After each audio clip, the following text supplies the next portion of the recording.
मी श्याम पाटील. आपण बघत आहात लेवा जगत न्यूज.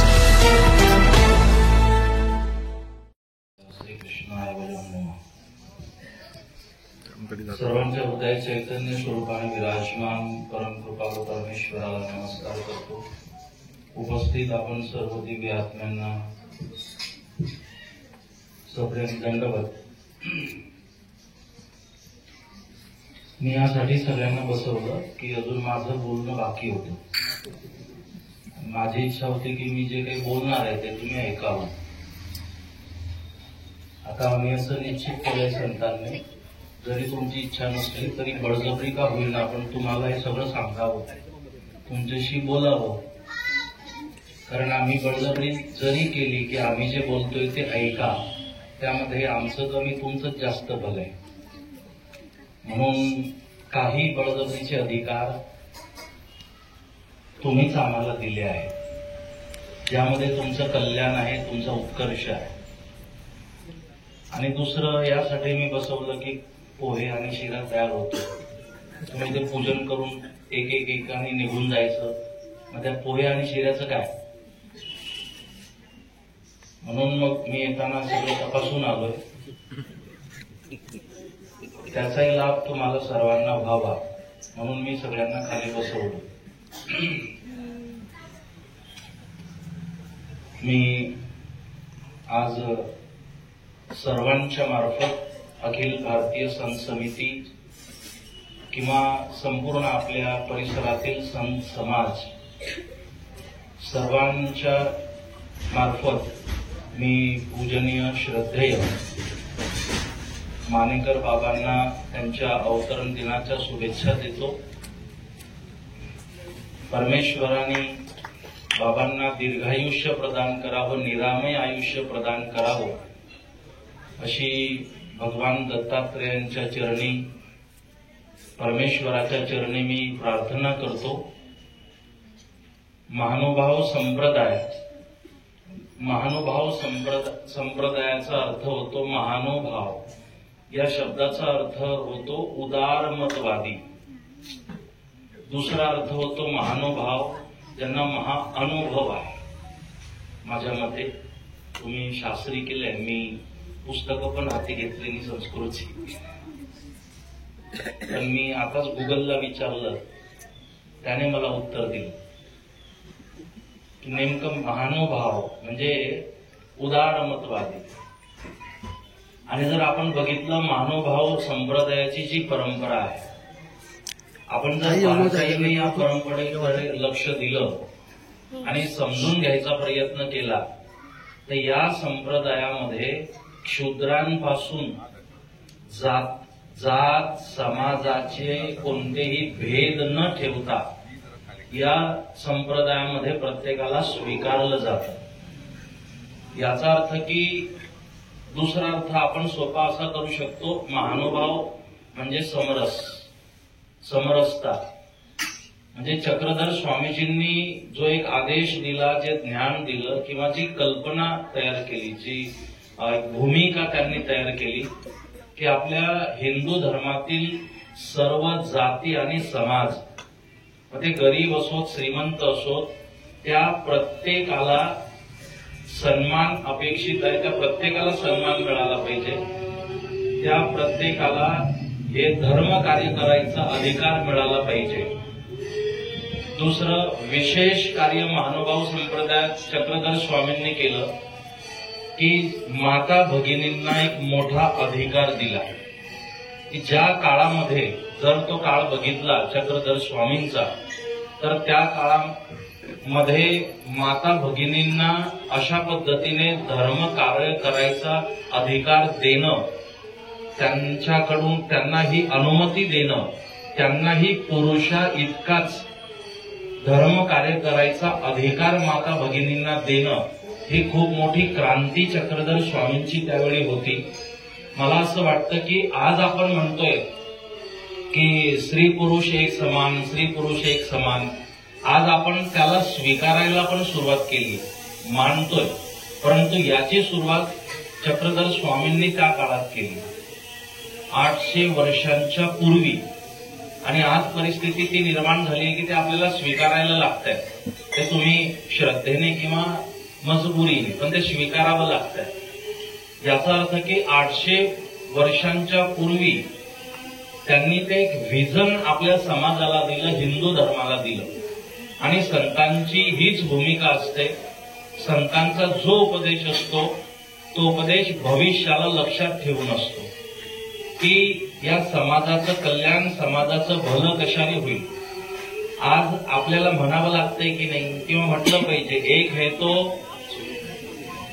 सेफ आहे आपण म्हणतोय ना. मग हे 800 वर्षांपूर्वी स्वामी चक्रधर स्वामींनी म्हटलंय की आपण एक असलं पाहिजे. जात समाज या सगळ्या भिंती तोडून आम्हाला एकत्रित आलं पाहिजे. याची सुरुवात 800 वर्षांपूर्वी चक्रधर स्वामींनी केली. जगद्गुरु तुकाराम महाराजांनी केली की भेदाभेद भ्रम अमंगळ, आम्हाला ह्याच्या बाहेर पडलं पाहिजे. म्हणून महानुभाव संप्रदाय म्हणजे एक उदार मतवादी संप्रदाय की ज्या संप्रदायात उदारता आहे आणि सर्वांना स्वीकारण्याची उदारता आहे, मनाचा मोठेपणा आहे. जोपर्यंत मी सर्व संप्रदायाला समजायचा प्रयत्न केला, मग जेही संप्रदाय आपल्या परिसरामध्ये आहे, जर आपण मूळ शोधायचा प्रयत्न केला तर त्या प्रत्येक संप्रदायाच्या, मग ते स्वामीनारायण संप्रदाय असोत, वारकरी संप्रदाय असोत, सत्पंथ संप्रदाय, महानुभाव संप्रदाय असोत, जे संप्रदाय आपल्या परिसरामध्ये आहेत त्या संपूर्ण संप्रदायांची मूळ पीठिका, भूमिका, सार जर बघितला तर उदारमतवादी हाच आहे. प्रत्येक संतांनी ज्याने ज्याने भूमिका धर्माची निर्माण केली तेव्हा मनाचा मोठेपणा आपल्याकडे असला पाहिजे हेच सांगितलं.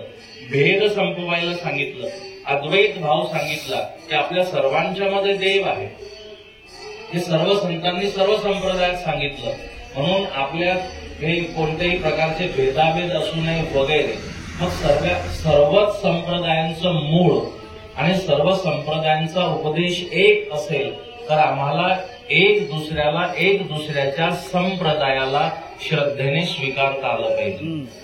आणि मी महानुभाव मठात येऊनच फक्त हे बोलतोय असं काही नाही, किंवा आम्ही संत इतर ठिकाणी पण जेव्हा हे संदर्भ येतात तेव्हा आम्ही बोलत असतो. माझी रोजोद्याला आता गोपीगीत कथा झाली, त्यातलं मला दिवस आठवत नाही, पण एका दिवसाचं माझं अर्धा तासाचं प्रवचन महानुभाव संप्रदायावर आहे. त्या दिवशी मी लीला चरित्रातील लाडूची कथा सांगितली. जो लाडू मतंग समाजाचा एक व्यक्ती, मातंग समाजाचा एक व्यक्ती घेऊन येतो, चक्रधर स्वामींना तो प्रसाद देतो. चक्रधर स्वामी त्यांच्या शिष्यांसमवेत बसले, त्यांनी तो ग्रहण केला आणि आपल्या शिष्यांना पण दिला. दुसरी मी ती आल्याची कथा सांगितली.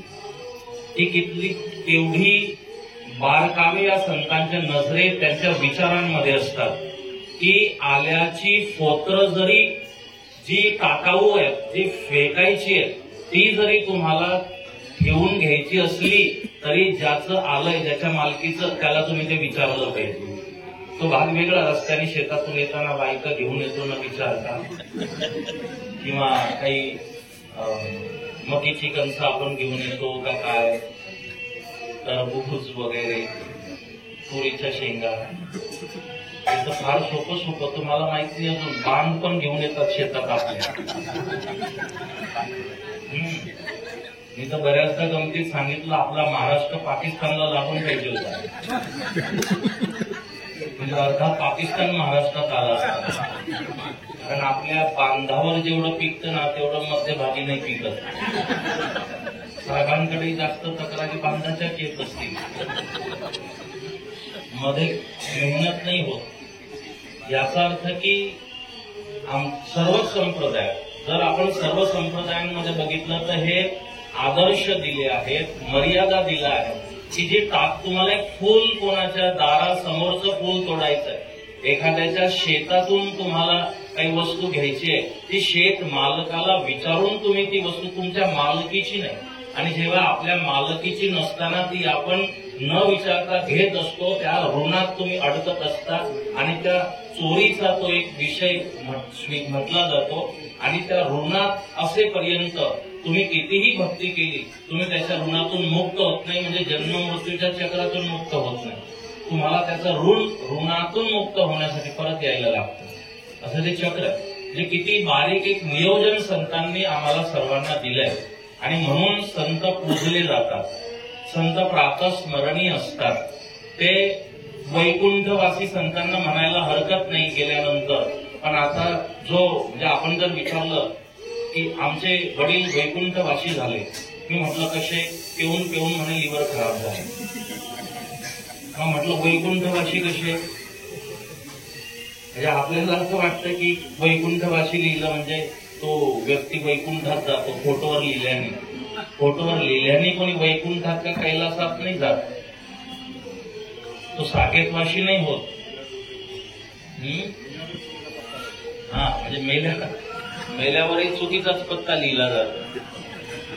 वैकुंठ आणि त्या गतीच्यासाठी जोपर्यंत आपण जगतो आहे ना, तोपर्यंत त्या पद्धतीचं जीवन जगावं लागतं, तो पुरुषार्थ करावा लागतो.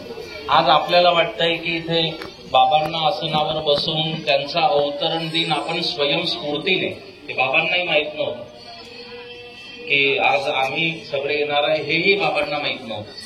आज असं आयोजन आहे तेही माहित नाही, परंतु स्वयंस्फूर्तीने की आपण सगळ्यांनी येऊन त्यांचं अविष्ट चिंतन केलं पाहिजे, शुभेच्छा दिल्या पाहिजे, त्यांच्याबद्दल एक आदर व्यक्त केला पाहिजे, एक भाव व्यक्त केला पाहिजे.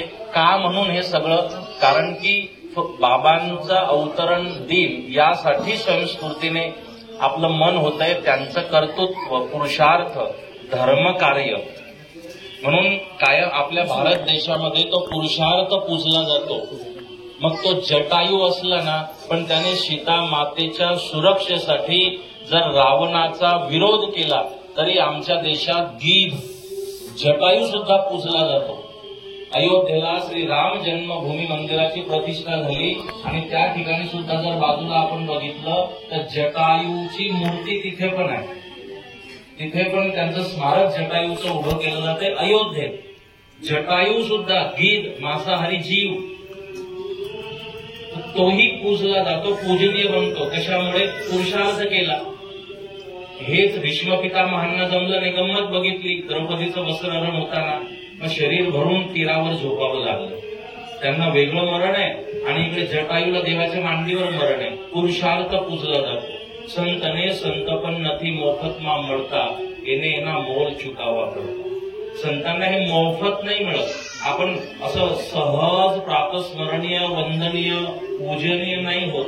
त्यासाठी खस्ता खाव्या लागतात, त्याच्यासाठी झिजावं लागतं. कारण जेव्हा चंदन घासलं जातं ना तेव्हा त्याचा सुगंध येतो, अगरबत्ती जळते ना तेव्हा त्याचा सुगंध येतो. एखाद व्यक्ती अशा पद्धतीने पुरुषार्थ करतो तेव्हा त्याचा सुगंध प्रस्फुटित होतो आणि आपल्या मनात त्या व्यक्तीबद्दल एक आदर निर्माण होतो. आणि आपल्या हिंदू संस्कृतीमध्ये, आर्य वैदिक हिंदू सनातन संस्कृतीमध्ये संत पूजन, संत परम हितकारी, जगत माही संत परम हितकारी, भ्रम मिटावत भारी. इथे भ्रम मिटवतात, ते हितकारी आहेत. म्हणून त्या संतांचं पूजन आणि त्या संतांच्या बद्दल आदर आपल्या समाजामध्ये आणि हिंदू धर्मामध्ये केला जातो.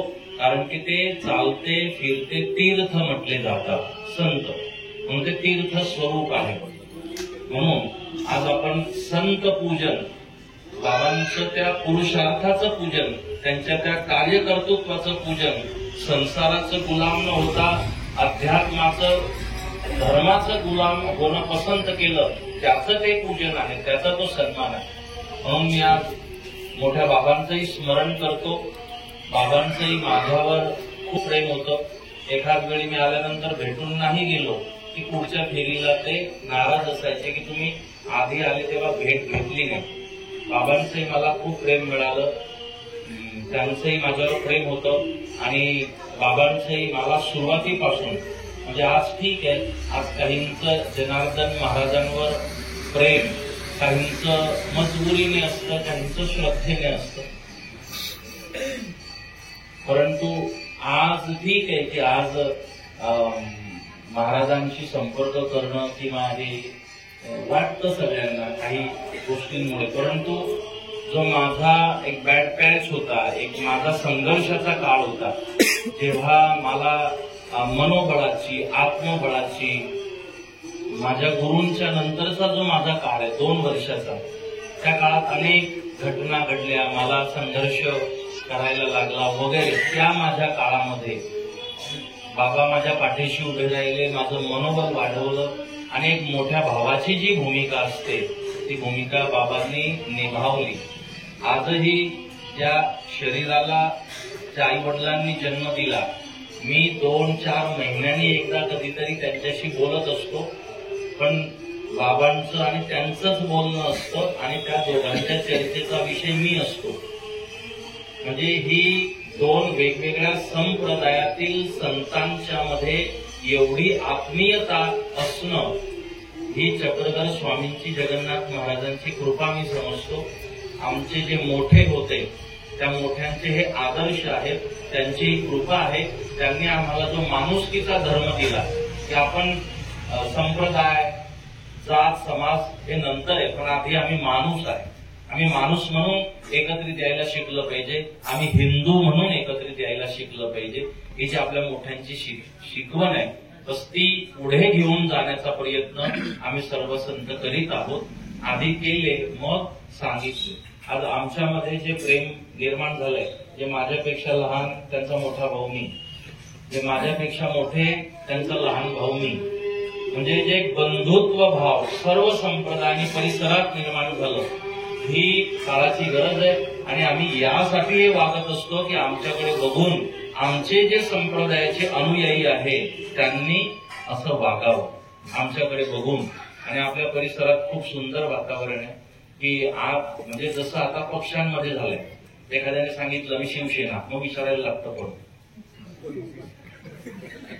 एखाद्याने सांगितलं राष्ट्रवादी, मग परत विचारायला लागतं कोणती. तसं आता आमच्यात तो वेगळा भाग आहे, पण आमच्यात असं झालंय की भक्तांमध्ये पण ते नेमके स्वामीनारायण आहे का, महानुभाव आहे का, सत्पंथी आहे का, वारकरी, असं कन्फ्युजन आम्हाला पण बऱ्याचदा होतं. एवढे समरस आता अनुयायी पण झाले. मी माझं बोलतोय की एवढं अनुयायांच्या मध्ये पण एवढी समरसता आणि एकात्म भाव की निर्माण झालाय. आणि हीच आम्हाला अपेक्षा. जेव्हा आपण मंदिरात जातो, जेव्हा आपण आपल्या देवारात पूजा करतो ना, तेव्हा मी महानुभाव, तेव्हा मी वारकरी, तेव्हा मी सत्पंथी स्वामीनारायण असलं पाहिजे. म्हणजे आम्ही घराच्या बाहेर आणि समाजामध्ये जातो तेव्हा मी हिंदू आणि माणूस असलं पाहिजे. ही भूमिका तुमच्या सगळ्यांच्या मध्ये या वर्तमान परिस्थितीमध्ये दिसून येते, ती आनंदाची बाब आहे. फक्त जे पक्षांमध्ये असतं तसं आपल्या धार्मिक क्षेत्रामध्ये येऊ नये, होऊ नये, एवढी आमची अपेक्षा आहे आजही आणि भविष्यातही. मी बाबांना मनापासून शुभेच्छा देतो, परमेश्वराकडे प्रार्थना करतो की, आणि आज हे आपलं भाग्य आहे की अवतरण दिनी शुभेच्छा द्यायला आपण सर्व या ठिकाणी उपस्थित आहोत. सर्व संतजन इथे उपस्थित आहे. मी मनापासून सर्वांना अभिवादन करतो. साहेब इथे उपस्थित आहेत. या क्षेत्राचे सावदेची नाही पण यावल रावेर विधानसभा आमदार साहेब इथे उपस्थित आहेत. परत इथे नंदूभाऊ उपस्थित आहे, राजू आणि सगळी टीम, बापू इथे उपस्थित आहेत. मी सर्वांना उपस्थितीबद्दल धन्यवाद पण देतो, कारण ही रचना बाबांची नव्हती, ही आमची आयोजकांची होती रचना. तो उपस्थितीबद्दल मी यथायोग्य सर्वांना धन्यवाद पण देतो उपस्थितीबद्दल. आणि एवढं लांब बोलायचं असल्यामुळे मी सगळ्यांना तुम्हाला बसवलं. मी बाबांना परत प्रणाम करतो, दंडवत प्रणाम करतो आणि थांबतो. महानुभाव पंथाला एक जळगाव खानदेश या प्रदेशामध्ये एक अशी ओळख निर्माण करून दिली. एक अनुभव सांगतो, लहान असा एक अनुभव सांगतो. कुठेही गेलो, आता सध्या कुठेही फिरस्ती असताना, कुठेही गेलेलो असताना आपल्या आजूबाजूच्या परिसरात कुणीही एक साधारण अशी व्यक्ती येते, पंथीय नसते, कुणीही साधारण व्यक्ती येते आणि आल्यावर दंडक म्हणते. आता 2-3 शब्दांचा संवाद वाढल्यानंतर जेव्हा मी विचारतो आपण पंथीय आहात का, आपण काही तत्व जाणतात का, तेव्हा ते म्हणतात आमचा महानुभाव पंथाशी काही संबंध नाही, आमचा इतर संत मंडळीशी काही संबंध नाही, परंतु आम्ही सावद्याच्या मानेकर बाबांना ओळखतो. हे भगवंताची खूप मोठी आपली कृपा आहे आणि त्यासाठी संतांचं ह्या भूमीवर प्रागट्य संतांच्या चरणी कोटी कोटी वंदन. आचार्य महामंडळ परमपूज्य परमसर स्वामी अनंत प्रकाशदासजी, परमपूज्य परमश्रद्धेय स्वामी स्वयंप्रकाशदासजी, पार्षद दीपक महाराज, परमपूज्य परमश्रद्धेय प्रार्थना स्मरणीय श्याम चैतन्य महाराजजी, परमपूज्य खेडीकर बाबा, परमपूज्य पूज्यकर बाबा आणि उपस्थित सर्व भक्त मंडळी, आज बाबांचा वाढदिवस आहे. खरं म्हणजे जसं पूज्यकर बाबांनी सांगितलं की त्यांना वाढदिवसाच्या शुभेच्छा देणं एवढा मी मोठा नाही आहे, पण एक आहे की हे सगळी संत महंत आहेत आजच्या इथे उपस्थित. मला नेहमी वाटत असतं की फक्त हे आध्यात्मिकच कार्य करत नाही, परंतु आपल्या त्यांच्या आध्यात्मिक कार्याच्या पलीकडे जाऊन सामाजिक आणि आपल्याला बऱ्याच गोष्टीमध्ये मौलिक सुद्धा आपल्याला ते मार्गदर्शन करत असतात. माणिकर बाबांच्या बाबतीमध्ये म्हटलं तर बाबा गेल्यापासून जो माझा आयुष्याचा एक वेगळ्या थोडं हे होतं, वेगवेगळ्या अडचणी होत्या. त्या वेगळ्या अडचणींमध्ये हक्काने फोन करायचा म्हणजे माणिकर बाबा आणि महाराजांना फोन करायचा, हक्काने बाबा असं अडचण आहे, तुम्ही मला मदत करा. अशी ही प्रत्येक वेळेला ह्यांनी माझ्या वैयक्तिक जीवनामध्ये सुद्धा बाबांनी खूप मदत केलेली, महाराजांनी सुद्धा मदत केलेली आहे. मी एकदा एक सहज वाचत होतो, स्वामी चक्रधर स्वामींची बोधकथा होती, त्याच्यामध्ये असं होतं की एक राजा चक्रधर स्वामींना भेटतो आणि चक्रधर स्वामींना म्हणतो, मला मोक्षाचा मार्ग कसा आहे सांगा तुम्ही, मला मोक्षाला जायचं आहे. मग स्वामी त्याला सांगतात की तू नदीच्या काठी आहे. स्वामी त्या राजाला नदीच्या काठी नेतात आणि नदीच्या काठी नेल्यानंतर स्वामी त्याला म्हणतात आता नदीमध्ये उडी मार. तो राजा साहजिकच उडी मारायला घाबरतो. तो स्वामींना म्हणतो मला पोहायला येत नाही. मग स्वामी त्याला म्हणतात की तुला पोहायला येत नाही ना, मग तुला काय लागेल, ते मला कोणी शिकवणारं लागेल. त्याप्रमाणे ज्याप्रमाणे पोहण्यासाठी तुम्हाला कोणी शिकवणारा गुरु लागतो, त्याप्रमाणे जर तुम्हाला मोक्षाला जायचं असेल तर तुम्हाला गुरु लागतात. असं या गुरूंचं आपल्या आयुष्यामध्ये खूप अनन्य असं साधारण महत्व आहे. आणि बाबांच्या बाबतीत, माणिकर बाबांच्या बाबतीमध्ये माझ्याकडे बोलायला शब्द नसतात. ॲक्च्युली हे 5-6 संत जे आहेत हे सगळ्यांनी एक सनातन हिंदू धर्माचं, आपल्या धर्माच्या, आपल्या पंथाच्या पलीकडे जाऊन सगळ्या पंथांना, सनातन हिंदू धर्माच्या याच्यामध्ये आपल्या सगळ्या भाविकांमध्ये, आपल्या सगळ्या ह्याच्यामध्ये जोडवण्याचं अत्यंत चांगलं काम ह्या सगळ्याच्या माध्यमातून झालेलं आहे. आणि हे जे आज आपण बोलतोय महानुभाव संप्रदायाच्या बाबतीत तुम्हाला सगळ्यांना माहिती आहे, ते मी बोलणं हे नाही, परंतु बऱ्याचदा अशा घटना घडतात की आपले तत्व मूल्य सगळं सांभाळून हे सगळं करायचं असतं. आणि आजही महानुभाव संप्रदायाचा माणूस दंडवत, जय गुरुदेव, जय स्वामीनारायण, जय श्रीकृष्ण, पांडुरंग हरी, माऊली, हे सगळं जे आहे ह्याच्या मागे तुम्ही सगळ्यांची खूप मोठी पराकाष्ठा आहे. कारण सगळ्यांना सनातन हिंदू धर्मामध्ये जोडण्याचा काम आपल्या माध्यमातून झालेलं आहे. आणि अशा या परमपूज्य बाबांना मी त्यांच्या वाढदिवसाच्या निमित्ताने अनेक अनेक मंगलकामना करतो. बाबांचं आयुष्य हे परमपिता परमेश्वर स्वामी चक्रधर स्वामी त्यांना नेहमी निरागी ठेवो, शतशः वर्ष आयुष्य देव आणि आध्यात्मिक आणि सामाजिक कार्यासाठी त्यांना अधिक बळ देव अशी परमेश्वराची प्रार्थना करतो. धन्यवाद. आदिमांडल्य कुलभूषण आचार्य श्री माणिकर बाबाजी यांचं अभिष्ट चिंतन सोहळा आणि या सोहळ्याच्या निमित्ताने उपस्थित असलेले कैसूर येथील महामंडलेश्वर जनार्दन बाबाजी, त्याचप्रमाणे स्वामीनारायण संस्थेतील या ठिकाणी उपस्थित असलेले संत आणि श्याम चैतन्यजी महाराज आणि परमपूज्य त्याचप्रमाणे माहिमदादा जावळे आणि या यावल तालुक्याचे आमदार, त्याचप्रमाणे कांदलवाडी येथील नंदू महाजन, सांगवी येथील उल्हासदादा आणि सर्वच ज्येष्ठ अशा व्यक्तीचाच केला जातो. कारण हा जो सोहळा आहे त्या सोहळ्याचं स्वरूपच असं असतं की त्यांनी त्यांच्या जीवनामध्ये जे केलेलं कर्तृत्व आहे ते कर्तृत्व महत्वाचं असतं. मनुष्य प्राणी हा जन्माला येतो तसे सर्वच जीव हे जन्माला येतात, परंतु मनुष्यामध्ये आणि इतर प्राण्यांमध्ये फरक असतो. मनुष्याचा जन्म हा आपल्या स्वतःच्या जीवाचा उद्धार करून घेण्यासाठी झालेला असतो आणि प्राण्यांचा जन्म आपण केलेली जी कर्म आहेत ते कर्म भोगण्यासाठी झालेला असतो. हा मनुष्यामध्ये आणि इतर प्राणी मात्रांच्या जन्मामध्ये हा फरक असतो. म्हणून मनुष्य जन्मामध्ये आपण आल्यानंतर आपल्या जन्माचं साफल्य करून घेण्यासाठी आपण अध्यात्माची कास धरणं हे अत्यंत आवश्यक असतं आणि ह्या अध्यात्माची कास धरण्यासाठी ज्या गुरुजनांचं आपल्याला मार्गदर्शन आवश्यक असतं ते मार्गदर्शन परमपूज्य आदरणीय श्रद्धेय माणेकर बाबाजींनी आपल्या मार्गदर्शनातून अनेक जीवांना अध्यात्माचं तत्वज्ञान हे दिलेलं आहे आणि तो तत्वज्ञान आहे त्या तत्वज्ञानाच्या मर्यादेत राहून संपूर्ण जीवन हे आपलं व्यतीत करीत आहेत. आजपर्यंत दंडवत.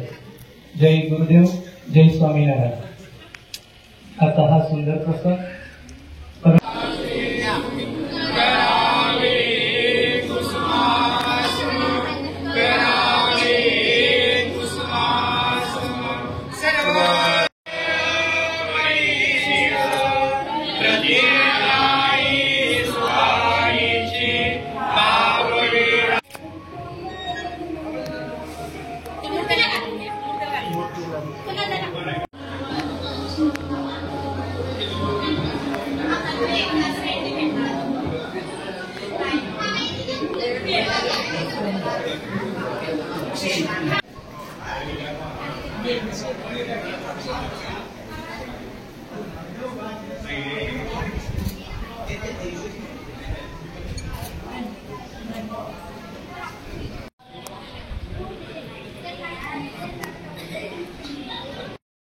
हा सोहळा सुरू आहे तोपर्यंत आदरणीय बाबाजी यांचा परिचय मी थोडक्यात आपल्या समोर सादर करतो.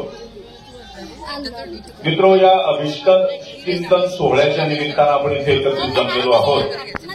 वयाचे 55 वर्ष पूर्ण करून त्यांनी तिच्या अग्रभागी विराजमान व्हावं. 55 वयाची पूर्ण करून 56व्या वर्षामध्ये आदरणीय मानेकर बाबाजी शास्त्री यांनी प्रवेश केलेला आहे. प्रिय हरिभक्त हो, यांचा जन्म नाणेगाव, तालुका बदनापूर, जिल्हा जालना या ठिकाणी झाला. त्यांचा जन्म दिनांक 28 मार्च 1969 साली झाला. त्यांच्या आईचं नाव होतं सौ कलावतीबाई चव्हाण, वडिलांचं नाव होतं रुस्तुमराव चव्हाण. या दाम्पत्याच्या पोटी आदरणीय मानेकर बाबाजी शास्त्री यांचा जन्म झाला. त्यानंतर धर्मप्रवेश 1970 साली त्यांचा झाला. त्यांच्या गुरूंचं नाव होतं संपूर्ण महानुभाव संप्रदाय आणि एका महंत पारिमांडल्य कुलभूषण मानेकर बाबाजी शास्त्री यांच्यामध्ये त्यांचं महानुभाव आश्रम गुरु जे होते त्यांनी संन्यास ग्रहण केला. त्यांचा दीक्षाविधी झाला. विद्याभ्यास कालावधी त्यांचा होता 1900 आणि त्यांनी संस्कृत मधील शास्त्री ही पदवी त्यांनी ग्रहण केली. ती आपण एक सुंदर देवस्थान बघतोय, सुंदर मंदिर. सर्वात महत्वाचं म्हणजे या संतांच्या सोबत राजकारणातीलच एक संत लावून त्या प्रकल्पामध्ये धर्मावर असणारं संकट यामध्ये प्राध्यापक म्हणून सुद्धा आपलं कर्तव्य बजावलेलं आहे. अशा पद्धतींना शुभेच्छा चिंतूया. त्यांना पुढील आयुष्यामध्ये अतिशय सुंदर चैतन्यजी महाराज यांचं सुद्धा आपण पूजन करूया. हेमंत दीपक भगत यांचं पूजन करावं. आपल्या सावदा पोलीस स्टेशनचे आदरणीय विशाल पाटील साहेब यांचं सुद्धा आपल्या मंदिरच्या वतीनं स्वागत करूया. मी आदरणीय हेमंत महाजन यांना विनंती करतो, त्यांनी आपल्या सर्वांच्या डोळ्याचं पारणं फेडणारं आहे. मित्र हो, अंत्यमती सागती आपल्या डोळ्यासमोर तरळलं तर खचितच आपला मोक्ष झाल्याशिवाय राहणार नाही. त्याच्यामुळे सर्वांनी हे दृश्य डोळ्यात जय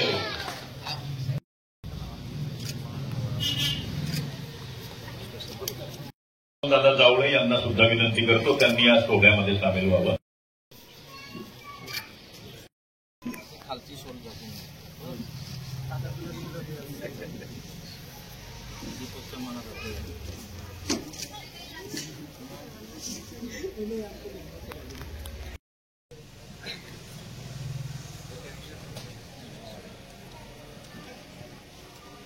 मागे ना सर्व थोडं मागे येऊन जा तुम्ही दादा.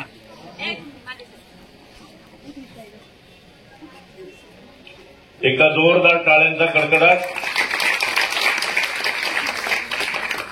दादा 2 मिनिटं मागे या भैया, मोबाईल मध्ये डालो ना.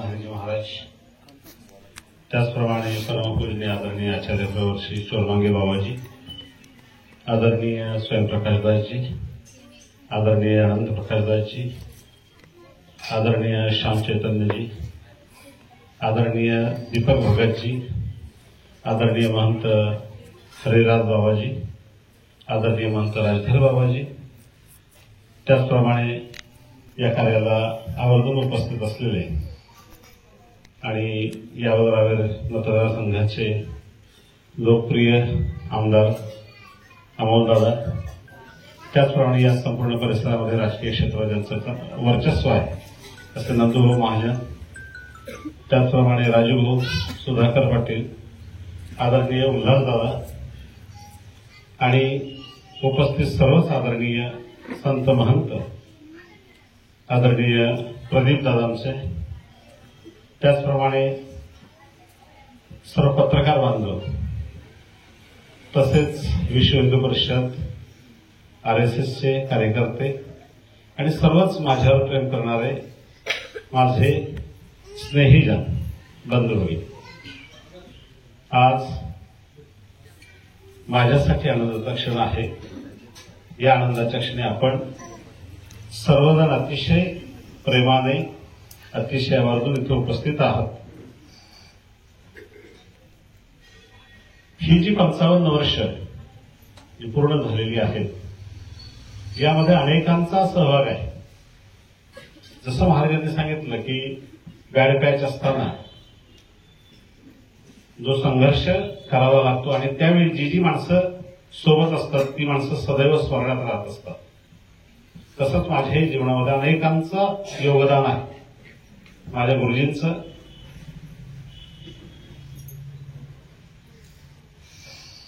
आणि संपूर्ण परिवाराचं योगदान माझ्या जीवनात आहेच, परंतु सावदावासियांनीही अतिशय प्रेम मला दिलेलं आहे. खूप संघर्ष आम्ही केला. महाराजांना तो संघर्ष अतिशय जवळून माहीत आहे, परंतु त्या काळात अतिशय प्रेमानं या सर्व लोकांनी साथ दिलेली आहे. मग त्यामुळे पंथीय असा काही विषय नव्हता. म्हणजे मानवा पंथीयांनी साथ दिली असं नाही. मानवा पंथीयांच्या व्यतिरिक्त पंथांच्या सर्व भिंती ओलांडून सर्व सोबत राजू हो त्या संघर्षामध्ये पहिल्यापासून माझ्यासोबत आहे. आणि म्हणून सर्वांना माहीत आहे ही गोष्ट, सर्व प्रकारचे लोक यामध्ये माझ्यासोबत होते आणि म्हणून मीही माझी 55 वर्ष पूर्ण करू शकलेलो आहे. या सर्वांचं प्रेम सदैव मिळत राहिलेलं आहे, पुढेही मिळत राहील. त्यांच्या ज्या अपेक्षा आहेत, त्यांच्या ज्या आशा आहेत, त्या आशा पूर्ण करण्याचं सामर्थ्य परमेश्वर मला द्यावं. नक्कीच त्यांच्या जीवनामध्ये माझ्यामुळे आनंद निर्माण होईल याचा प्रयत्न माझा सदैव या निमित्तानं राहील, एवढं या प्रसंगी व्यक्त करतो. आदरणीय API साहेबही इथे आलेले आहेत, नेहमी येत असतात, नेहमी संपर्क त्यांचा आहेच, येतच असतात मंदिरामध्ये, धार्मिक प्रवृत्तीचे आहेत. या सर्वच लोकांचं सहकार्य मला इथे ग्रामस्थांचं आणि परिसरातल्या सर्वांचं सहकार्य लाभलेलं आहे. आज काही लोकांची विशेषत्वाने आठवण येते ते म्हणजे आताच नंदू सरांनी त्यांचा उल्लेख केला, मध्ये त्यांच्याशी उल्लेख आधी केला की भक्तिकिशोर शास्त्री हा हे अतिशय गोड आणि प्रेमळ असं व्यक्तिमत्व आमच्यातलं होतं. सदैव प्रेम करणारा व्यक्तित्वही आमच्यातून गेलेला आहे. त्याचप्रमाणे या परिसराचे आमदार हरिभाऊंचे खूप प्रेम आम्हा सर्वांना मिळालेलं आहे. महाराज नेहमी म्हणत असतात की ते राजकारणातले संत होते. खऱ्या अर्थाने संत प्रवृत्तीचा तो पुरुष होता आणि त्यांचंही योगदान अतिशय चांगलं आम्हाला सर्वांना लाभलेलं आहे.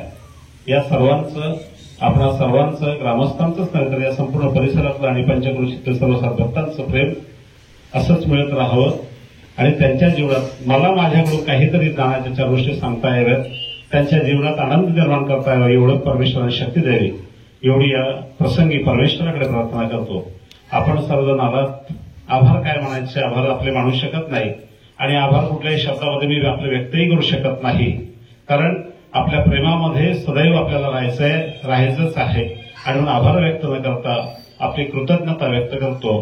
शब्द न उरले, एका कवीचं असं म्हणणं आहे, शब्द न उरले आभाराला पाझरते पापणी, शब्द न उरले आभाराला पाझरते पापणी, कृतज्ञतेच्या मूक भावना जपल्या आहे म्हणे, कृतज्ञतेच्या मूक भावना जपल्या आहे म्हणे. सर्वज्ञ श्री सद्गुरू स्वामी की जय. लेवा जगत यूट्यूब चॅनलमध्ये आपले स्वागत आहे. आपल्या परिसरातील ताज्या घडामोडी बघण्याकरता आमचे चॅनल सबस्क्राईब करा आणि आपल्या मोबाईलवर बघा ताज्या बातम्या व कमेंट करून प्रतिक्रिया जरूर कळवा. बघत रहा लेवा जगत. धन्यवाद.